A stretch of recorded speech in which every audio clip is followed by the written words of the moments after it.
அனைவருக்கும் வணக்கங்க. நான் பிரண்டை பொடி செய்ய போகிறேன். பிரண்டை க்ளீன் பண்ணி வச்சுருக்கிறேன். 100 கிராமு சீரகம், 100 கிராமு பெருங்காயம், 15 கிராமு இந்து உப்பு, 50 கிராமு வெள்ளை எள்ளு, 100 கிராமு. நீங்கள் கருப்பு எள்ளு வேணும்னா யூஸ் பண்ணிக்கோங்க. கருப்பு உளுந்து 400 கிராமு. நான் கருப்பு உளுந்தில் கொஞ்சம் வறுவல் தெரியறதுக்காக வெள்ளை உளுந்து கொஞ்சம் மிக்ஸ் பண்ணியிருக்கேன். கருவேப்பிலை ஒரு பிடிங்க, ஒரு பிடி அளவு கருவேப்பிலை, 50 கிராமு வரமிளகா, 50 கிராமு புளி, 70 கிராமு மிளகு, 300 கிராமு கடலைப்பருப்புங்க. மொத்தம் எத்தனை தெரியுங்களா? 11 ஐட்டமு இருக்கணும்.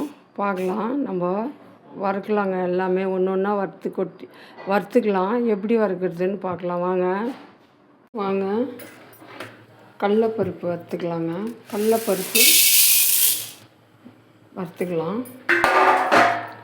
ஃபஸ்ட்டு கடலைப்பருப்பு வறுத்துக்கலாங்க. பாருங்கள், 1 வரலாம் வந்துருக்குது.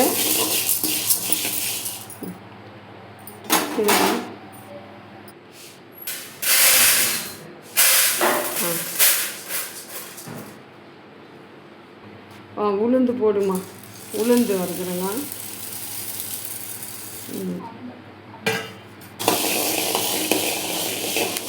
பாருங்க, வந்துடுச்சு. உளுந்து வறுத்தாச்சுங்க.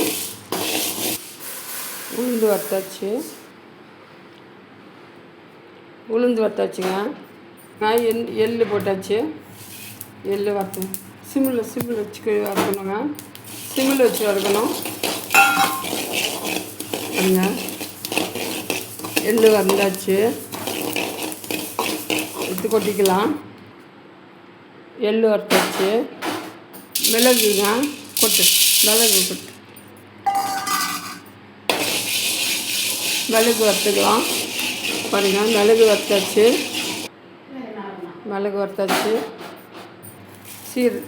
சீரகம் போட்டாச்சு. சீரகம் வறுத்துக்கலாம். ஜீரகம் வறுத்தாச்சுங்க. நம்ம எடுத்து கொட்டிக்கலாம்.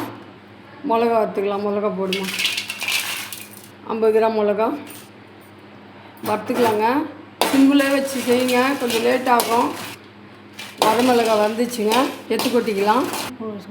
பாருங்கள், நல்லெண்ணெய் ஊற்றிக்கலாம். 50 கிராமு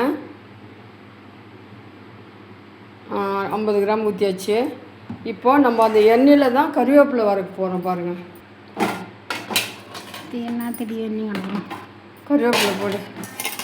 ரொம்ப சூடாக போடக்கூடாதுங்க. இது வந்து கொஞ்சம் பாதி பச்சையாக இருக்கும் கருவேப்பிலை. ரொம்ப வரக்கூடாது. 80% குக்கானால் எடுத்துடணும். அதிலே ரோஸ்ட் ஆகிடும். எடுத்துடுமா, அப்படியே தட்டி பிச்சு எடு. அப்படியே எடுத்துக்க. அதில் போடக்கூடாது, செப்பரேட் ஆகிடு. குளிக்கிறான் பல கேஸ் நெட்டு.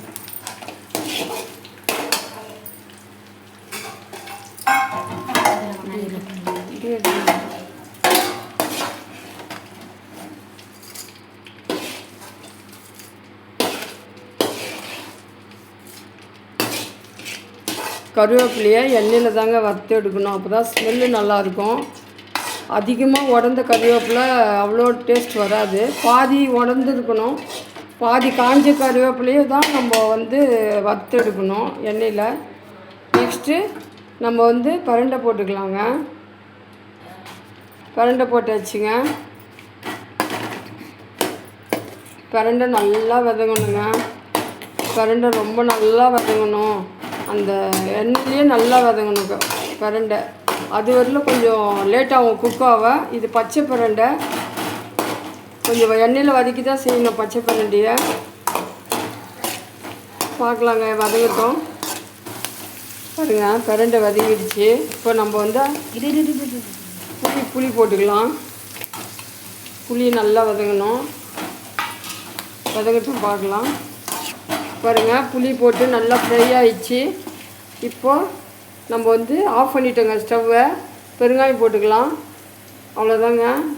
ஆறட்டும். நம்ம மிக்சியில் போட்டு ஆட்டி எடுத்துன்னு வந்து வச்சு பார்க்கலாங்க. அப்புறமா பாருங்கள், மிக்சியில் போட்டு பொடி பண்ணியாச்சு. இப்போது நம்ம இந்து உப்பு ஆல்ரெடி வறுத்து பொடி பண்ணுதுங்க. இது கல் உப்பு, இந்து உப்பு வறுத்து பொடி பண்ணுதுங்க. இதை நம்ம லாஸ்ட்டாக கலக்கணும், ஃபஸ்ட்டே கலக்கக்கூடாது உப்பு. இதை கலரின்னு பார்க்கலாங்க. பாருங்கள், இந்த மாதிரி கலந்தாச்சு. நீங்களும் செய்யுங்க, செஞ்சு பார்த்துட்டு சொல்லுங்கள் எப்படி இருக்குன்னுட்டு. அப்புறம் இது வந்து காரக்குழம்புக்கு யூஸ் பண்ணிக்கலாம். பிறகு நம்ம முளைக்கட்டின கேழ்வரகுடைய மாவில் மிக்ஸ் பண்ணி குடிக்கலாம். இட்லி பொடியாகவும் யூஸ் பண்ணலாங்க. நல்லெண்ணெய் மிக்ஸ் பண்ணி உங்கள் விருப்பத்துக்கு ஏற்ப நீங்கள் யூஸ் பண்ணிக்கோங்க. டெய்லி கொஞ்சம் கொஞ்சம் எடுத்துக்கலாம், இல்லை வாரத்துக்கு 3 நாள் எடுத்துக்கலாங்க. பாருங்கள், இந்த மாதிரி என்னுடைய ஸ்டைலில் பொடி பண்ணி பாருங்கள் எப்படி இருக்குன்னுட்டு சொல்லுங்கள், கமெண்ட் பண்ணுங்கள், லைக் பண்ணுங்கள். தேங்க்யூ.